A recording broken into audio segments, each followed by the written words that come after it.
Muy buenas, bienvenido a la Pastilla Bitcoin. Soy Javier Urbistondo. Este es el episodio número 3. Una vez más, gracias por el feedback del episodio anterior. Espero que la negatividad pues no se te esté haciendo bola y te esté pasando factura. Es lo que toca. Creo que es la tarea importante que me he propuesto hacer y que voy a llevar a cabo. Y una vez más te invito a que aguantes un poquito el chaparrón de estos primeros episodios, porque creo que va a merecer la pena en cuanto ya no en mucho tiempo empecemos a hablar de las soluciones y de las vías que veo para contrarrestar todas estas cosas negativas y de Bitcoin. Una vez más, creo que merecerá la pena. Antes de empezar con la negatividad del episodio de hoy, un poquito de positividad, ¿vale? Esto se está grabando 2 semanas después del episodio anterior y España gana la Eurocopa, España se cargó a los gabachos como deseaba en el episodio anterior y parece que un poco casi en referencia a eso, pues tengo hoy aquí a mis lados los colores de la bandera francesa, pero vamos, que ni mucho menos que es casualidad.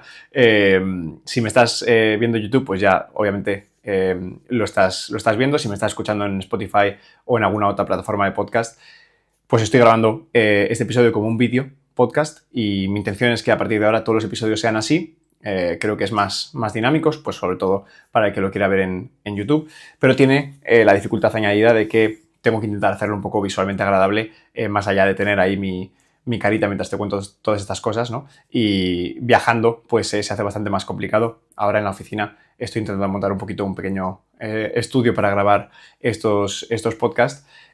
Así que bueno, veremos cómo me manejo, pero la intención por lo menos es esa. No voy a liar mucho más, vamos a ir directos al tema del día, que son las estafas piramidales.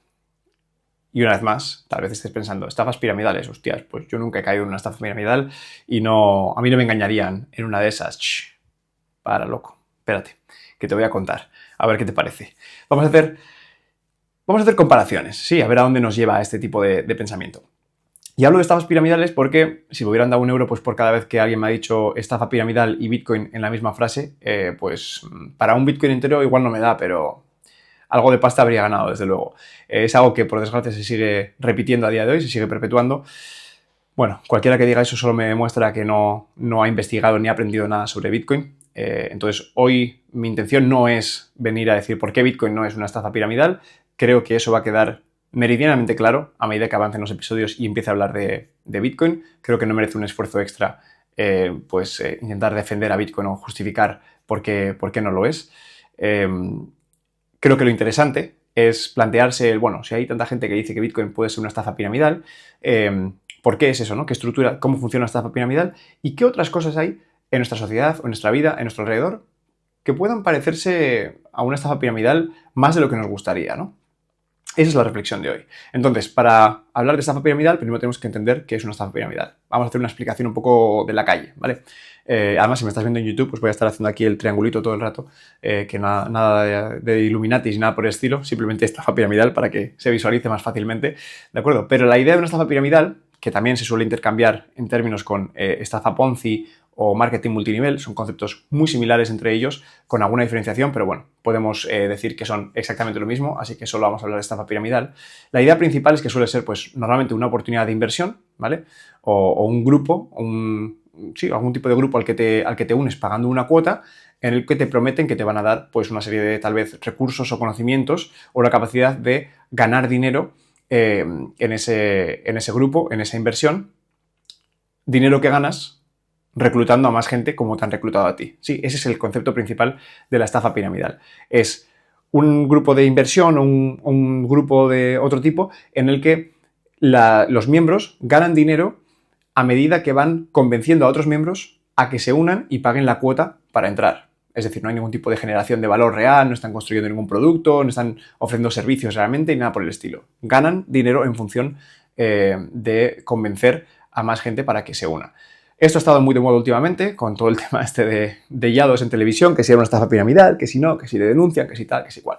Pero bueno, la idea principal es esa, ¿no? Yo pago una cantidad de dinero, me dan una serie de recursos o de conocimientos de cómo reclutar a más gente para que se una como yo, y yo lo único que me tengo que dedicar es a convencer, pues, amigos, familiares, al que pille por el camino, para que se una y pague la cuota. De la cuota que esa persona pague, pues yo me voy a llevar un porcentaje, el tío que me reclutó a mí, que está encima mío, se va a llevar también un porcentaje, el tío que está encima de ese se va a llevar un porcentaje y así hasta que llegas pues al grupo de tíos que han montado todo este tinglar, ¿no? De ahí la estructura de pirámide.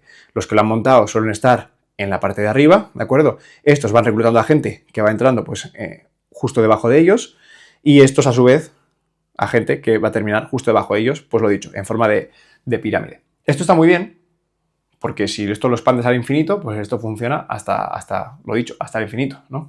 Vas reclutando a gente, el dinero de la gente que entra se dedica a pagar las comisiones de la gente que ya estaba, con lo cual la gente que ya estaba pues va ganando dinero, maravilloso.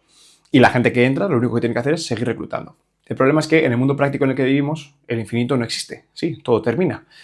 Y hay un momento en el que te quedas sin tontos a los que reclutar, ¿vale? Es difícil quedarse sin tontos en España porque se multiplican cada vez más rápido, pero llegará un momento en el que ya no te quedarán tontos que incorporar, o porque ya nadie está convencido de entrar, o porque ya has convencido a toda España, ¿de acuerdo?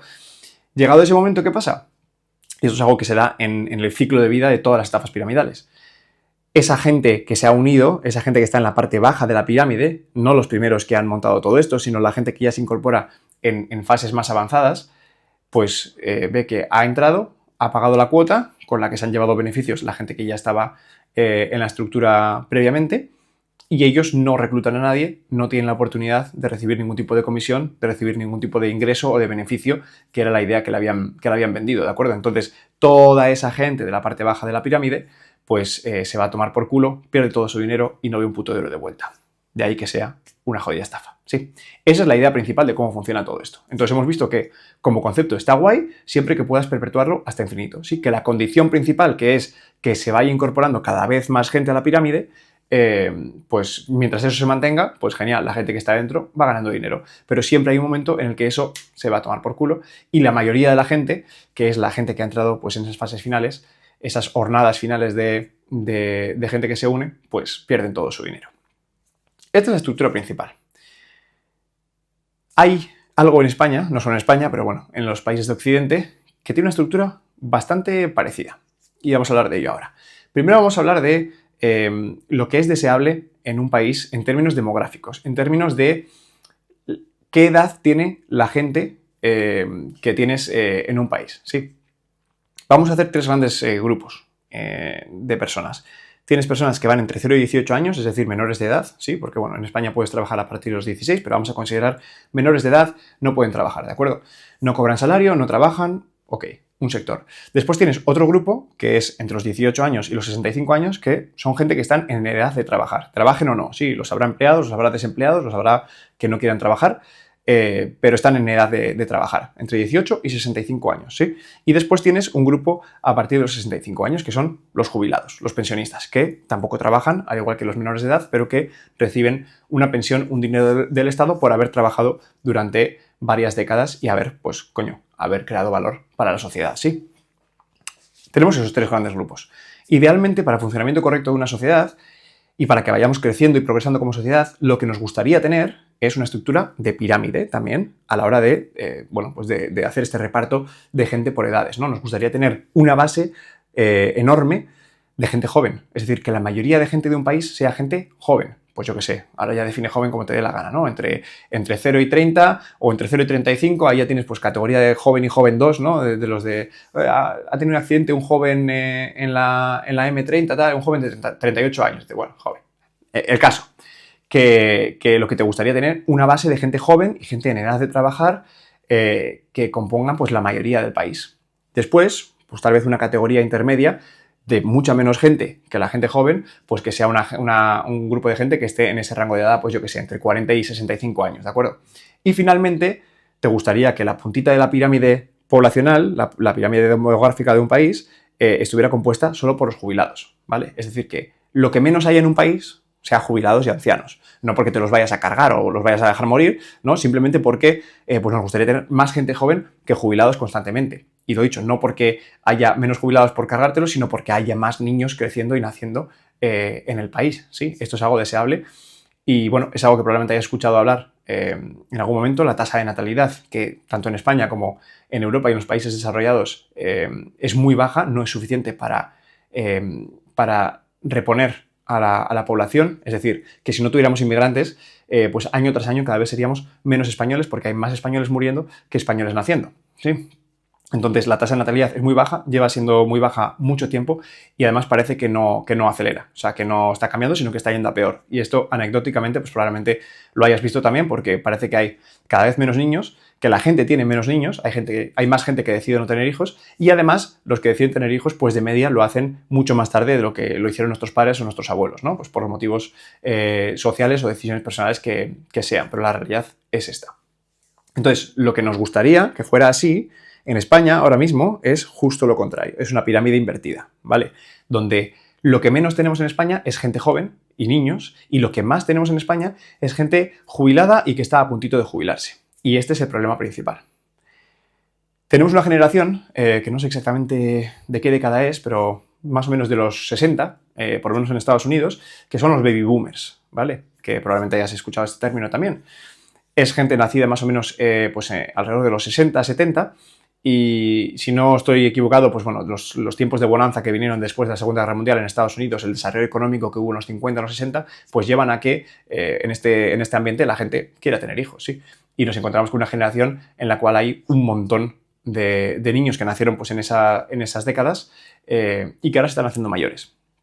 Los baby boomers suponen un porcentaje enorme de la población actual en España. No he mirado exactamente cuánto, pero bueno, incluso una vez más, anecdóticamente lo podemos ver a nuestro alrededor.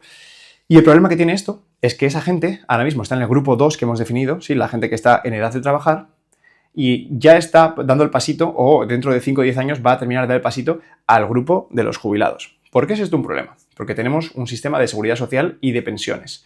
Y quiero que quede claro que esto no es una crítica al concepto de las pensiones o de la seguridad social como tal, ¿de acuerdo? Si acaso es una crítica al funcionamiento que ha tenido ahora o, bueno, pues a la pinta que tiene cómo va a funcionar esto dadas pues los desafíos a los que nos vamos a enfrentar, que son los que voy a mencionar ahora, ¿de acuerdo? Entonces no es una crítica a pensionistas ni nada por el estilo. Me parece que es algo súper importante en el país, me parece que es vital y que es justo que pagamos las pensiones de nuestros padres y de nuestros mayores porque han contribuido durante muchas décadas pues al bienestar de este país con su trabajo, así que qué menos que cumplir con todo eso, pero tenemos que analizar si esto es sostenible o no. Y te voy a explicar por qué creo que no es sostenible. Como he dicho, nos gustaría tener la pirámide poblacional así, una forma de pirámide normal, con mucha gente joven, poca gente mayor. Nos encontramos que tenemos justo lo contrario. Muy poca gente joven, mucha gente mayor. Las pensiones, si tú trabajas y eres asalariado, tú pagas todos los meses, porque el Estado te obliga, pagas una contribución a la seguridad social, pagas una cantidad de dinero, ¿de acuerdo? Este dinero pues, se dedica a varias cosas, pues a prestaciones por desempleo si algún te quedas desempleado, o bueno, a pagar a los desempleados que haya en este momento en el país, a una serie de ayudas, etcétera, pero principalmente a pagar las pensiones de los jubilados. Y hay un error de concepto que creo que tenemos muchos cuando nos hablan de esto de la seguridad social, que es que nos pensamos que, oye, el Estado a mí me está quitando todos los meses una cantidad de dinero, pero lo que hace el Estado es guardarlo en una hucha, que habremos escuchado hucha de las pensiones, ahora la explico. Esto lo guarda en una hucha y lo guarda para mí para el futuro, ¿de acuerdo? Yo voy contribuyendo todos los años de manera obligada y el Estado, pues cuando llega a los 65 años, ya veremos si son los 65 o no, ahora hablaremos de eso también, me devolverá ese dinero mes a mes, ¿vale? Para que no tenga que estar preocupado por trabajar, pues porque ya estoy en edad de no trabajar y digamos que es como un seguro en el cual pues el Estado se asegura de que tú no te estás puliendo todo tu dinero para cuando ya no puedas trabajar, para que tengas algo ahorrado y puedas seguir viviendo, ¿no? Ese concepto es erróneo, ¿de acuerdo? Sí que existe algo llamado hucha de las pensiones, que bueno, sirve de bien poco porque ya está vacío, ahora lo explico también. Pero a día de hoy, esto cómo funciona es las contribuciones que tú haces hoy a la seguridad social, este mes, el dinero que te han quitado a ti en concepto de seguridad social, se dedica de manera inmediata a pagar las pensiones de este mes de todos los pensionistas de este país. Sí, no se te está guardando el dinero a ti para devolvértelo a ti en el futuro. No, no, no. Tu dinero hoy se dedica inmediatamente para pagar las pensiones de los que ya están jubilados. Curiosamente, suena algo similar al tema de la estafa piramidal, ¿no? El recluta nuevo que entra hoy y paga hoy su cuota, está pagando su cuota que va directamente a la gente que ya forma parte de la estafa piramidal. Bueno, ahí lo dejo, ¿no? El funcionamiento es ese, no se guarda tu dinero, sino que se dedica inmediatamente a pagar las pensiones. Ok, ¿cuál es el problema de esto? Lo que decía, la forma de la pirámide poblacional. Si tienes muchos trabajadores, mucha gente joven que forma parte del mercado laboral, que está ganando sueldos y que está contribuyendo a la seguridad social y tienes poquitos pensionistas, para esos muchos trabajadores es relativamente fácil cubrir las pensiones que tienen que pagarse a los mayores. Pero si estás en la situación en la que estamos nosotros ahora, en la que tienes pocos jóvenes y tienes ya muchos pensionistas, ¿cómo haces que funcione eso? ¿Sí? ¿Y cómo haces que funcione eso si además estás a puntito de tener a los baby boomers, que suponen la gran mayoría del mercado laboral en términos porcentuales, a puntito de dar el paso y convertirse en jubilados? Es decir, que toda esa gente, que son un montón de gente, que además tienen sueldos altos, ¿sí? Porque ya son mayores y probablemente hayan estado trabajando 20, 30 años y en comparación con los sueldos de los jóvenes, pues tienen sueldos mucho mayores de media. Toda esa gente que gana un montón de pasta y que está contribuyendo a la seguridad social mes a mes ahora mismo, ya no solo va a dejar de contribuir a la seguridad social, ya no vamos a tener ese dinero para pagar pensiones, sino que encima se van a pasar al otro bando, al bando que resta, al bando que recibe las pensiones. O sea, vamos a tener menos dinero para pagar y tenemos más cantidad que pagar, mucha más. Hay una diferencia brutal.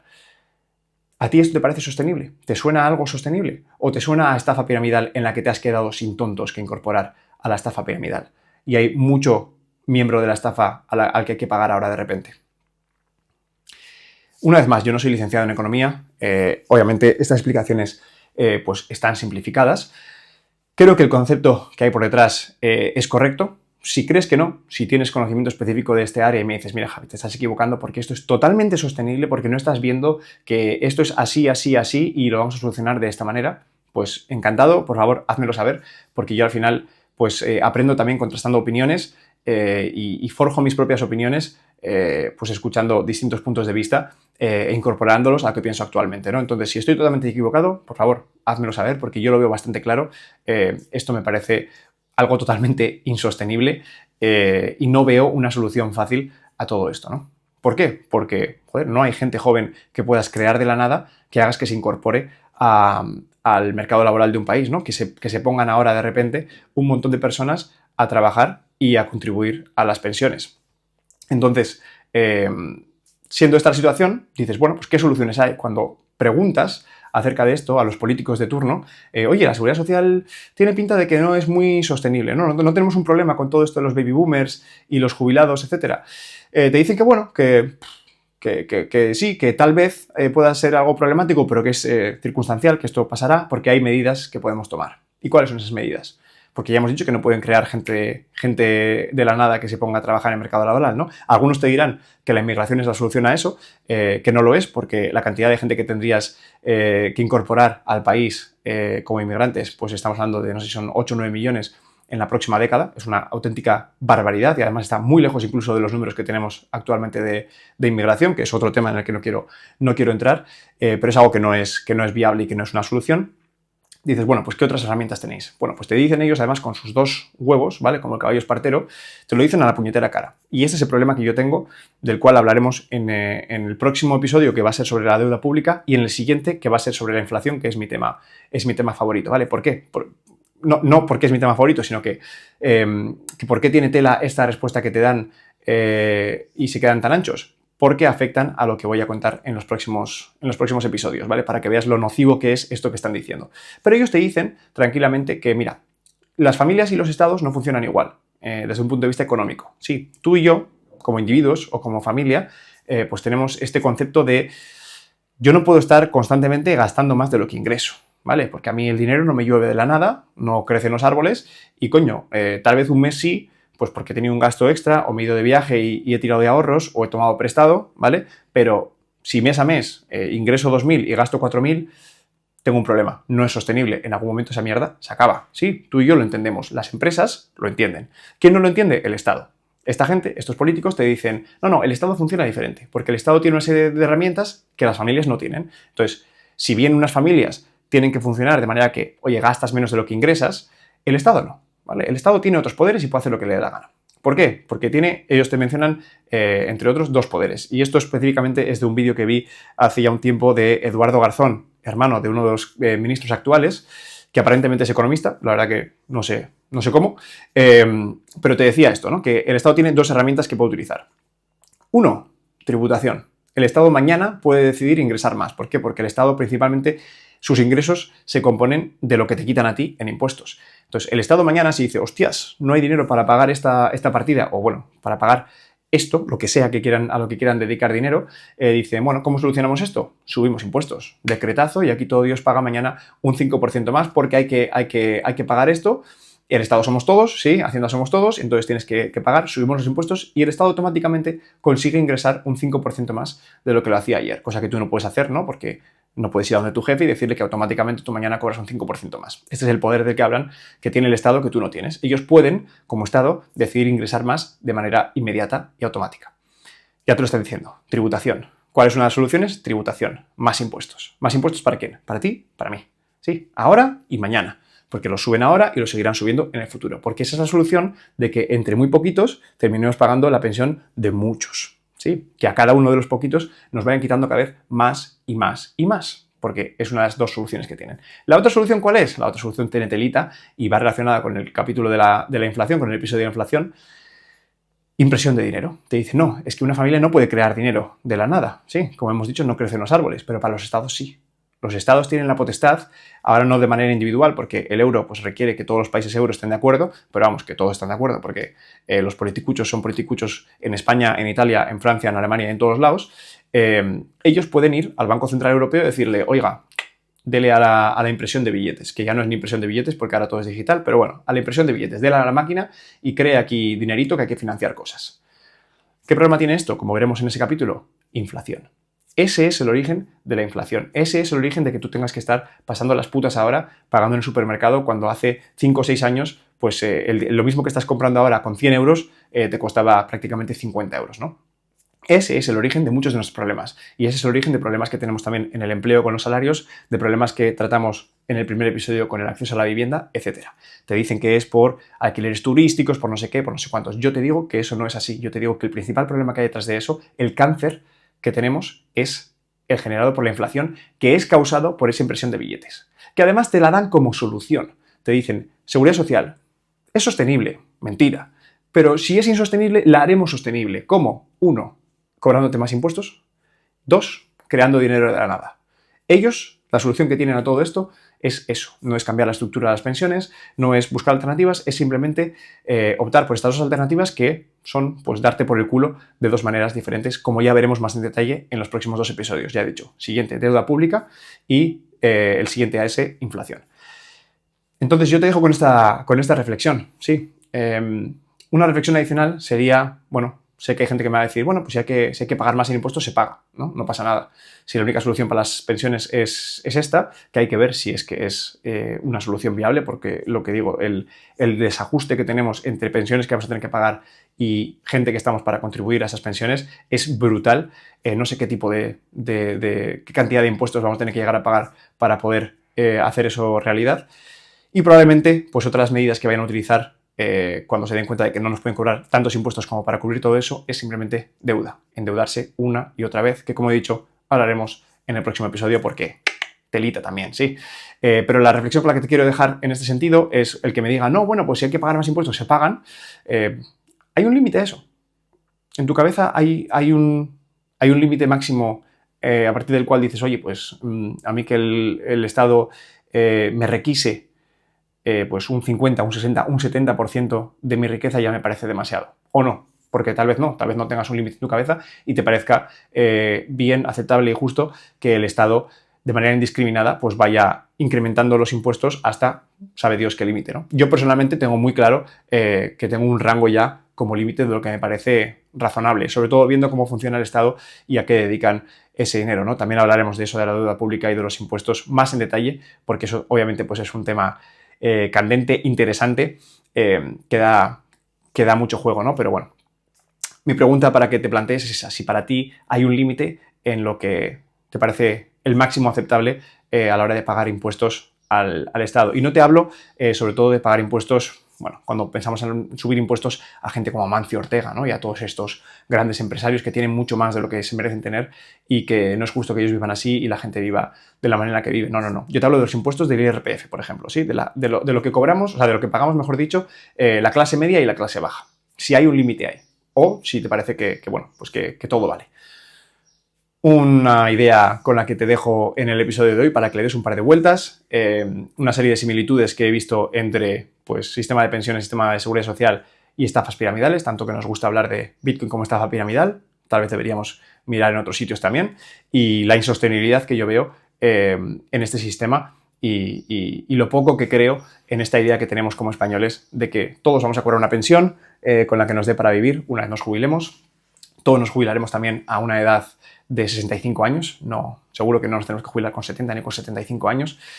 Así que, bueno, este es el problema que yo veo. Una vez más, me encantaría que me hicieras saber qué te parece el episodio, si estás de acuerdo, si no estás de acuerdo. Lo dicho, tal vez seas capaz incluso de corregir mi punto de vista y mi análisis y me hagas ver que estoy totalmente equivocado. Así que, bueno, cualquier cosa que me quieras decir al respecto te lo agradeceré. También te agradeceré que me dejes un like o una suscripción, ya sea en YouTube, en Spotify, donde sea que escuches o veas esto. Y nada, te espero aquí con muchas ganas para el próximo episodio de La Pastilla Bitcoin. Un saludo.